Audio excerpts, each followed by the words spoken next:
भैया भैया कीजिए भैया, मैं बहुत मुसीबत में हूँ भैया।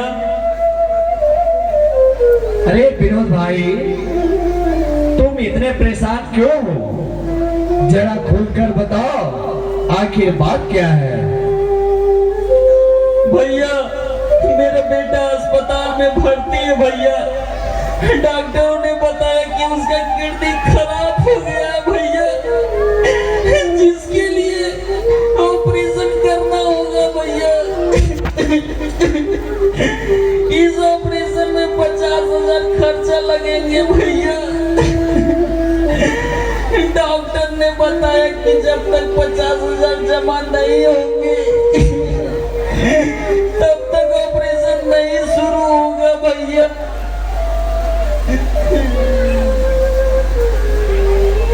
यह तो बहुत दुख की बात है विनोद भाई।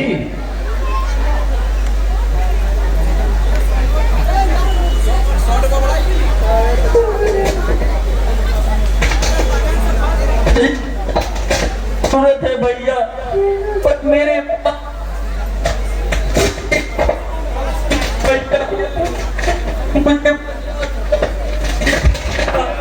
मैं आपको दूंगा भैया। मैं आपके पैर पड़ता हूँ भैया। भैया मेरे बेटे को बचा लीजिए भैया।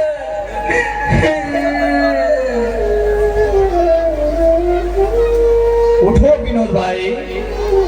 पर विनोद भाई, मैं तो एक साधारण सा प्राइवेट स्कूल का शिक्षक हूँ।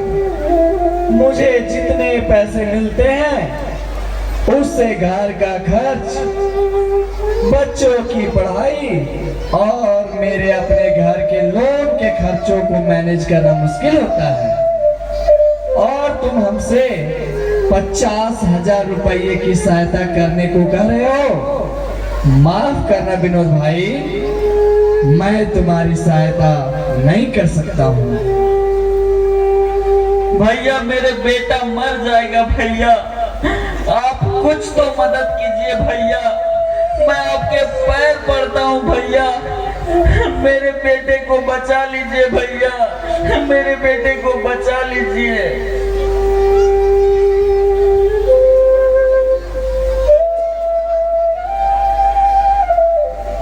विनोद भाई उठो। देखो ऐसा है, फिलहाल मैं खुद आर्थिक तंगी से गुजर रहा हूँ, लेकिन फिर भी मैं तुम्हारे बेटे के ऑपरेशन के लिए 10,000 तक का मदद कर सकता हूँ। इससे ज्यादा मैं नहीं कर सकता हूँ। लो, मैं तुम्हें 10,000 फोन पे कर देता हूँ। विनोद जी, आपके खाते में 10,000 प्राप्त हुए। आपका बहुत बहुत धन्यवाद भैया। मैं आपके पैसे जल्द ही लौटा दूंगा। मैं अभी जाता हूँ, बाकी 40,000 का इंतजाम भी करना है भैया। ठीक है विनोद भाई, तुम अभी जाओ और अपने बेटे के ऑपरेशन के खर्चे का इंतजाम करो। पापा, ये अंकल कौन है और आपसे ये अंकल पैसे क्यों मांगते रहते हैं? क्या ये अंकल बहुत गरीब है? नहीं नहीं बेटा, ये अंकल गरीब नहीं है। ये आज से 10 साल पहले गांव से शहर में रहने आए थे, क्योंकि इनका पूरा गांव कोल खनन कंपनियों के द्वारा विस्थापित हो गया था। जब ये लोग गांव से शहर आए थे, उस समय उनके पास बहुत पैसे थे, महंगी महंगी गाड़ियां थी, इनका बैंक बैलेंस लाखों में था, इनका जीवन ऐसो आराम में बीतता था। उस समय यह लोग हमसे भी ज्यादा अमीर थे, पर जैसे जैसे समय बीतता गया, इनकी शान शौकत धीरे धीरे कम होता गया।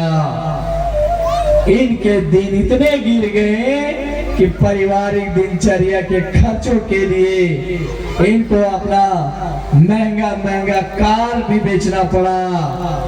फिर घर के महंगे सामानों को बेच कर ये लोग अपनी आवश्यक चीजों की पूर्ति के लिए विवश हो गए। इतना ही नहीं, इनका सारा बैंक बैलेंस भी जीरो हो गया और अब इनके हालात यह हो गई है कि जरूरी कामों के लिए इनको दूसरे से पैसे उधार लेना पड़ता है।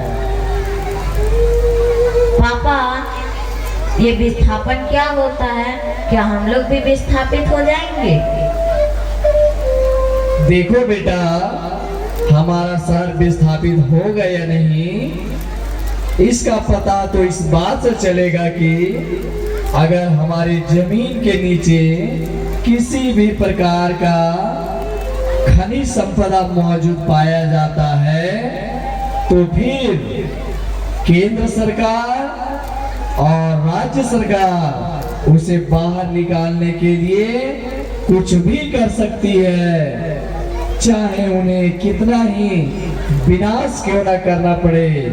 और इस विनाश को देश का विकास माना जाएगा। और बेटा, तुम्हारा सवाल है कि विस्थापन क्या होता है, तो सुनो।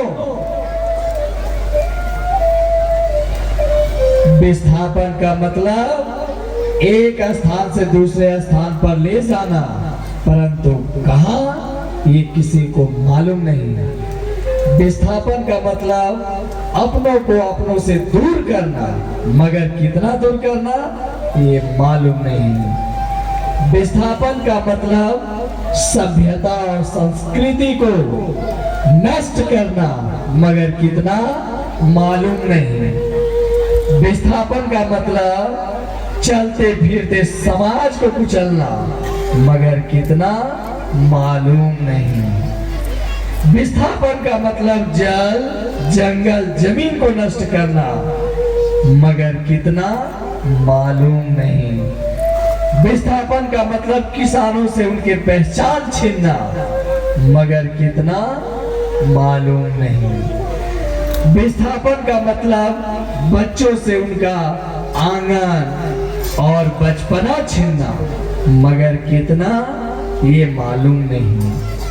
विस्थापन का मतलब नौजवानों से उम्मीद छीनना, मगर कितना मालूम नहीं। विस्थापन का मतलब ये गलियां, ये चौबारे सब छूट जाएंगे तो फिर कर्तव्य दिखलाने मदारी कहाँ जाएंगे। गांव से निकले तो शहर में आए, जो शहर से निकले तो कहाँ जाएंगे, कहाँ जाएंगे। बो दी है फसल मैंने आज, बो दी है फसल मैंने आज, यह फसल एक दिन जरूर काटी जाएगी। अगर आज विस्थापन से ना बचे, अगर आज विस्थापन से ना